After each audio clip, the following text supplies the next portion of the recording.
Hola from Barcelona. Ito na yatang event kung saan lalong napamahal ang asawa kong Espanyol sa mga Pilipino. Hanggang ngayon hindi pa rin siya nakaka-move on. Isang gabi ng puno ng talento, ng bayanihan, saya, ng lungkot at inspirasyon. Ang gabi ng Grand Coronation Night ng Inang Mutya ng Barcelona. Kung saan kami ni Chef Jam ay naimbitahan na maging isa sa mga hurado nila. May makeup artist.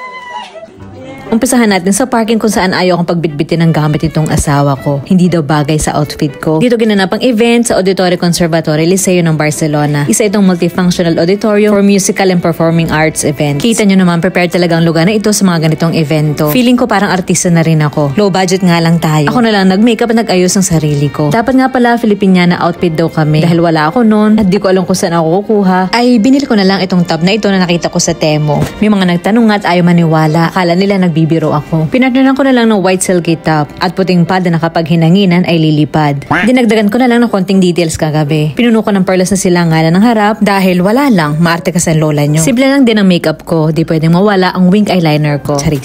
Andito na nga ang chismosa sa backstage. Naririnig ko mga sigawan dahil konting oras na lang magsisimula ng event. Hindi lang kaba ng mga candidates ang nararamdaman ko, pati ng mga organizers at ng mga taong bumuo ng napakagandang show na ito. Inumpisahan ang show ng sayaw ng ilang mga kabataan. Sunod naman ipepresent na kami mga judges nila dito. Dapat nga pala nakabarong sa Chef Jauman nyo, pero late na nakapunta yung hiniraman ko. Binigyan kami isa-isa ng bulaklak at trophy. Napakagandang remembrance nito. Salamat po sa regalo. Isa-isa na rin lumabas ang mga candidates natin. Nagpakilala sila isa-isa at naghandog ng konting sayaw so mga handcrafted accessories nila sa ulo. Kinikilig nga pala ako sa suporta ng pamilya, mga kaibigan at jowa ng ilang kandidato. Eto, kitang-kita na proud siya na nanalo yung girlfriend niya na Miss Photogenic dito. Si Mrs. Fleming naman ang nanalo Miss Congeniality at Best in Talent. Bisitahan nyo na lang ang page ng Katambayan Channel kung curious kayo kung anong ginawa ni Miss Fleming para manalo. Punong-puno ang gabi ng sayawan at kantahan. Mga sayaw at kanta na pinaraktis at pinaghandaan talaga ng ating mga kababayan. Pati mga bata ay nakiisa. Grabe talaga ang Filipino community ng Barcelona. Andito din ang suporta ni Father Lee at ng aming Consul General na si Ma'am Maria S.M. Lazaro at ilang miyembro ng Philippines Consulate General ng Barcelona. Dito nga pala kami nahihirapan ng mga judges. Nung lumabas ng mga candidates, suot ang kanilang national costume. Palaban ang lahat. Dinala nila ang bawat costume ng may poise, dedication at pride kung saan sila nanggaling. Si Miss Lovely ng Cavite, si Miss Jaimali ng Antipolo, si Maris ng Candelaria Quezon, si Miss Carol Christie ng San Nicolas Batangas, si Miss Marisa ng Silang Cavite, si Miss Fleming ng Alaminos Laguna, si Miss Aileen ng Pangasinan, si Miss Rosebel ng Ibaan Batangas, si Miss Mary Grace ng Camarines Sur Bicol at si Miss Nancy ng Mindoro. Di ba ang hirap pumili kung sinong dapat manalo? Bago i-announce kung sino nagwagi, kinantahan kami ng napakagaling na host na si Miss Melanie.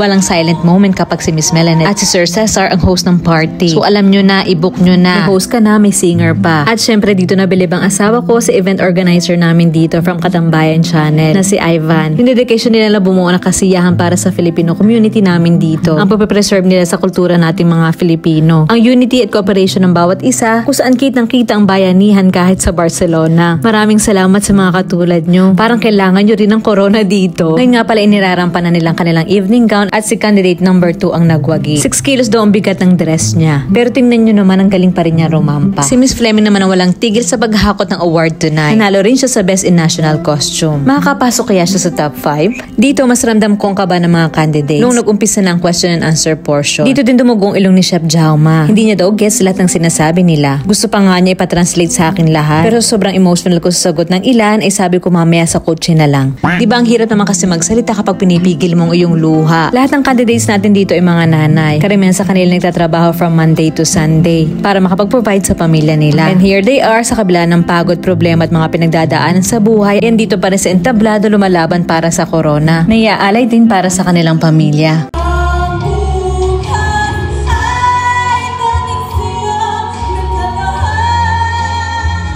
It takes a lot of courage na tumayo sa harap ng napakaraming tao at magsalita. Ako nga na-judge lang dito, pag pinapakit na sa stage, kabado din ako. Manalo man o matalo, sigurado akong proud na proud, hindi lang ang pamilya, pero pati mga kaibigan nyo. Hindi lang mga candidates na nag-uwi ng regalo. Marami ang naipamigay ngayong gabi. Bukod sa sako-sakong kilo ng bigas, ay may parapol din silang 2,000 euros dito. At marami pang iba. Nagdagdag rin kami ng maliit na detalye na Chef Jauma. Ilang pulutan bags at isang relaxation basket para sa winner ng Inang Mutya. Wala nang paligoy-ligoy pat, ito na nga ang mga winners natin ngayong gabi. gabi. Fourth runner-up ay si Miss Lovely ng Cavite. Third runner-up ay si Miss Fleming ng Laguna. Second runner-up ay si Rose Bell ng Batangas. First runner-up ay si Jai Mali ng Antipolo. At ang winner ng kauna-unahang inamutya ng Barcelona ay si... Drumroll! Candidate number 10, si Miss Nancy Di Maano ng Mindoro. Yung may bitbit na apo. Si Miss Nancy Di Maano ay may 6 na anak at 14 na apo na napaos na siguro sa kaka-cheer nila para manalo. Charis. Ang sarap nila panoorin. Nakakatuwa na merong ganitong event na nagbibigay halaga sa mga nanay natin. Sabi nga ni number 7, always love your mother because you'll never get another. Congratulations po sa lahat ng mga candidates. Lahat po kayo ay magagaling. Nag-date na rin kami ni Chef Jama pagkatapos ng event. Sinubukan namin ang Filipino restaurant na Isla Negra. Umorder kami ng sisig, sinigang at inihaw na tenga ng baboy na sobrang nagustuhan niya. At akala ko uuwi na kami kasi busog na. Pero may pa-surprise pang halo-halo sa Chef Jama. Tumatak sa isip ko ang sinabi niya ngayong gabi. Hindi daw uusad ang mundo kung walang mga Pilipino. Pakibigyan nga ng corona ito. Char. So siya, hanggang dito na lang ang kwento ko. Hanggang sa susunod. Adios! Akala ko uwi na kami. May order pa pala ng halo-halo.